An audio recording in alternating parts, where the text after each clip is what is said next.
Now, in the area, the thinking area in schools, in some countries, they are teaching thinking, the thinking program I was involved in developing, quite deliberately. In Venezuela, we've trained, or there will have been trained, 100,000 teachers, all of whom are teaching thinking directly as a skill.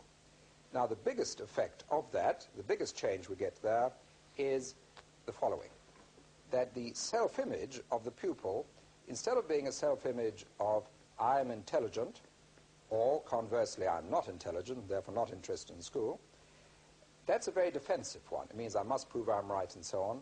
And the change they notice there is the youngsters get an image of being I am a thinker. And that's very different. This person is willing to try, willing to listen to others, willing to think about things. This person is defensive. I must be intelligent, I must be right, I must do all these things. And that's the biggest change, the willingness to do things. Now, what sort of things do they do? Well, there's some very simple exercises, one of which we're going to try in a moment. And these are really attention-directing exercises. Now, you may remember that I said one of the problems with highly intelligent people is they take up a position and they use their thinking to support it. And this happens across all ages, young, old, adults. To get round that, we introduced something called the PMI. PMI simply means that you look in the plus direction. What are the plus points you see? You look in the minus direction, and you look in the interesting direction and see what you see.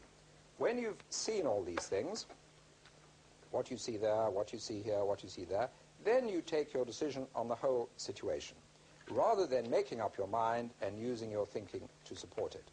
In your groups, I'm going to give you something on which to do a PMI. You've got to do the whole lot, the plus, minus, interesting. You don't know what I'm going to ask you. And the thing I'm asking you to do it about is this. There is a suggestion that everyone should wear a badge showing his or her mood. We call it a mood badge. Everyone should wear a badge showing his or her mood. I'll repeat that we should all wear badges showing our moods. So discuss that in your groups, and then I will ask for the PMI.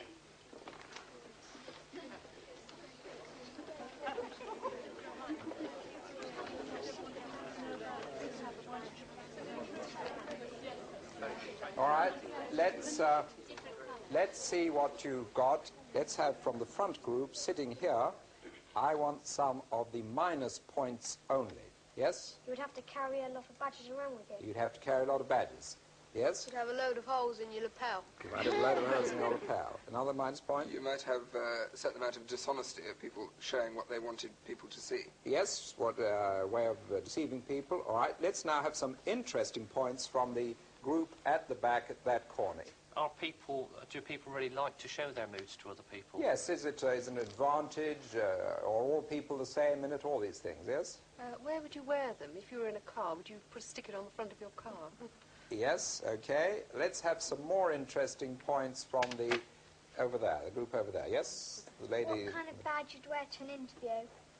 What sort of badge would you wear to an interview? Yes, very good, very interesting. What sort of badge would you wear to an interview? All right, let's have some plus points now, and plus points we'll have the front group on this side. Plus points for the idea. You'd be able to avoid people that were in bad moods. You could avoid people in bad moods. Some more plus points? Well, badge manufacturers would make a lot of money. Badge manufacturers make money. Okay, any other plus points? Gentleman in front here. The people who were in a good mood could go around cheering up the people who weren't in such a good mood. Yes, all right. Finally, any other interesting points we haven't yet had from anywhere?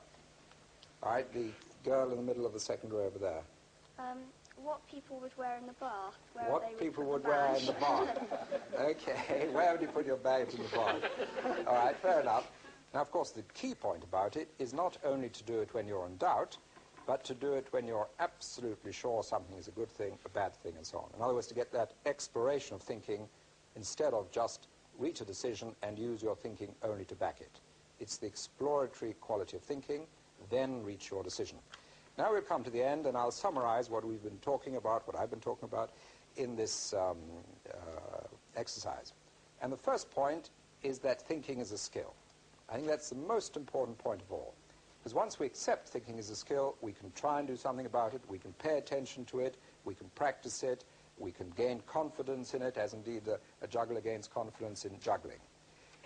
The second point is that a high IQ is not enough, and indeed that sometimes, not always, sometimes people with a high IQ actually are less effective thinkers because of what I call the intelligence trap.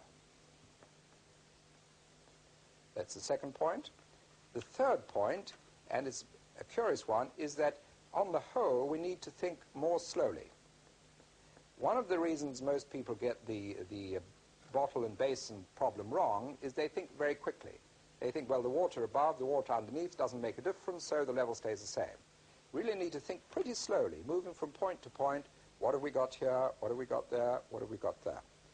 And the fourth one is the one I've just talked about, a practical, simple exercise, the PMI, which you can go through yourself, or you can ask someone else to go through if they immediately attack your ideas or something. You say, okay, let's do a PMI on it, plus, minus, interesting.